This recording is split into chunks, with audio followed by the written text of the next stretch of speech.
പിതാവിന്റെയും പുത്രന്റെയും പരിശുദ്ധാത്മാവിന്റെയും നാമത്തിൽ ആമേൻ. ഈശോയിൽ സ്നേഹം നിറഞ്ഞവരെ, വിശുദ്ധ മത്തായി അറിയിച്ച സുവിശേഷം 12-ാം അധ്യായം 38 മുതൽ 45 വരെ വാക്യങ്ങൾ യോനാ പ്രവാചകന്റെ അടയാളത്തെ സൂചിപ്പിച്ച ഈശോ താൻ നൽകാൻ പോകുന്ന ഏറ്റവും വലിയ അടയാളം എന്താണെന്ന് ആളുകളോട് പറയുന്നതാണ് ഇന്നത്തെ സുവിശേഷം. ചില നിയമജ്ഞരും ഫരിസേയരും ഈശോയോടൊരു അത്ഭുതം പ്രവർത്തിക്കാൻ ആവശ്യപ്പെടുന്നത് ഈശോയെ വളരെയേറെ രോഷം കൊള്ളിക്കുന്നു.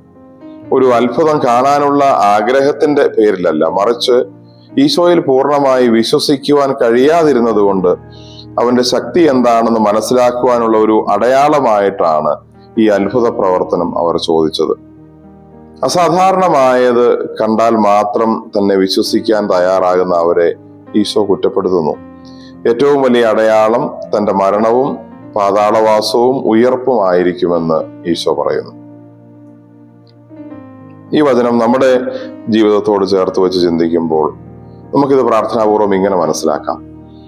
നമ്മൾ പ്രാർത്ഥിക്കാൻ നിൽക്കുമ്പോൾ, ദൈവത്തോട് ബന്ധപ്പെടുമ്പോൾ, ഈശോ എനിക്ക് വേണ്ടി അത്ഭുതകരമായ ഇടപെടൽ നടത്തിയാൽ ഞാൻ വിശ്വസിക്കാം എന്ന ഒരു മനോഭാവത്തോടെയാണോ ഞാൻ പ്രാർത്ഥിക്കാൻ നിൽക്കുന്നത്? അതെയോ ഞാൻ പ്രാർത്ഥിക്കുന്ന കാര്യം ഉടനടി സാധിച്ചു കിട്ടിയില്ലെങ്കിലും, ഞാൻ പ്രതീക്ഷിക്കുന്നത് പോലെ കാര്യങ്ങൾ അത്ഭുതകരമായി എനിക്ക് വന്നില്ലെങ്കിലും, ദൈവം എനിക്ക് വേണ്ടി പ്രത്യേക അത്ഭുതമൊന്നും കാണിച്ചില്ലെങ്കിലും ഈശോയിലുള്ള എൻ്റെ വിശ്വാസത്തിന് യാതൊരു മാറ്റവും ഉണ്ടാവില്ല എന്നെനിക്ക് എല്ലാ സമയത്തും ഉറപ്പിച്ചു പറയാൻ പറ്റുമോ? ഇതാണ് നമ്മളെ ഏറ്റവും ചലഞ്ചിങ് ആയി തോന്നിപ്പിക്കുന്ന കാര്യം. നമ്മൾ ആഗ്രഹിക്കുന്നത് കിട്ടാം, കിട്ടാതിരിക്കാം, ദൈവം അത്ഭുതം പ്രവർത്തിക്കാതിരിക്കാം. എന്തായാലും എനിക്ക് എൻ്റെ വിശ്വാസം അത്തരമൊരു കാര്യത്തിന്റെ പേരിലല്ല, മറിച്ച് ഈശോ എനിക്ക് എന്തു വരുത്തിയാലും അതിന്റെ നന്മയ്ക്കായിട്ടാണ് എന്ന് വിശ്വസിക്കത്തക്ക രീതിയിലുള്ള ഒരു ആത്മീയതയുടെ ആഴം എന്നിലുണ്ടോ? അതുപോലെ തന്നെ ദൈവം എനിക്ക് വേണ്ടത് വേണ്ട സമയത്ത് നൽകിക്കൊള്ളും.